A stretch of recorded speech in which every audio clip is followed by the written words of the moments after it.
Dati at kasalukuyang miyembro ng gabinete at kongreso ang ilan sa mga naghain ng kanilang Certificate of Candidacy sa pagkasenador ngayong bisperas ng deadline para sa COC filing. Narito ang aking report. Deemed resigned o maituturing ng nagbitiw sa kanyang posisyon bilang kalihim ng DILG si Abalos, alinsunod sa desisyon ng Korte Suprema nang maghain siya kanina ng Certificate of Candidacy sa pagkasenador. Sa ngayon po ay malamang OIC po muna pansamantala, pero antayin po natin ang anunsyo ng Malacanang po dito.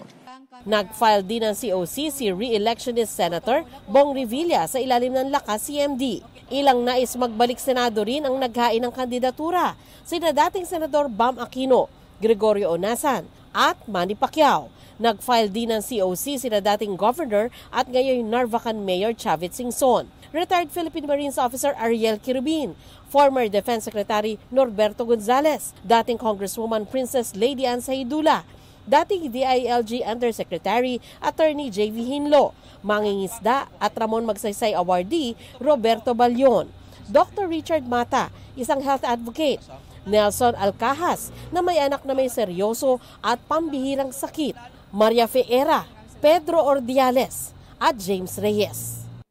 Nagsumiti rin ng kanilang COC ang mga isasabak sa pagkasenador ng Partido Maharlika na sina Diego Palomares, Arnel Escobal, Michael Tapado, Gerald Arcega, Mario Pagaragan, Freddy Marquez, Salipada Amir Husin, Leo Cadion, Ferdinand Bongbong Tuzara, Jacinto Bonayag, Luther Meniano, Getter Malinaw at Joel Apolinario, Bruce Hernando ng Partido Federal ng Maharlika, Independent Senatorial Candidate na si Angelo de Alban, Independent Senatorial Aspirant Epifanio Perez, Transport Leader Mar Valbuena, dating NTF-ELCAC Executive Director Allen Capuyan at Independent Senatorial Aspirant Artemio Maquiso.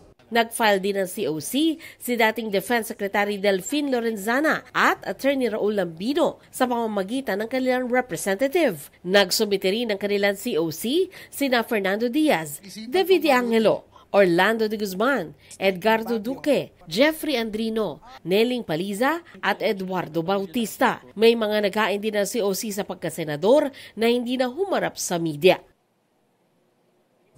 Huwag magpahuli sa mga balitang dapat ninyong malaman. Mag-subscribe sa GMA Integrated News sa YouTube. Sa mga kapuso abroad, subaybayan nyo kami sa GMA Pinoy TV at sa www.gmanews.tv.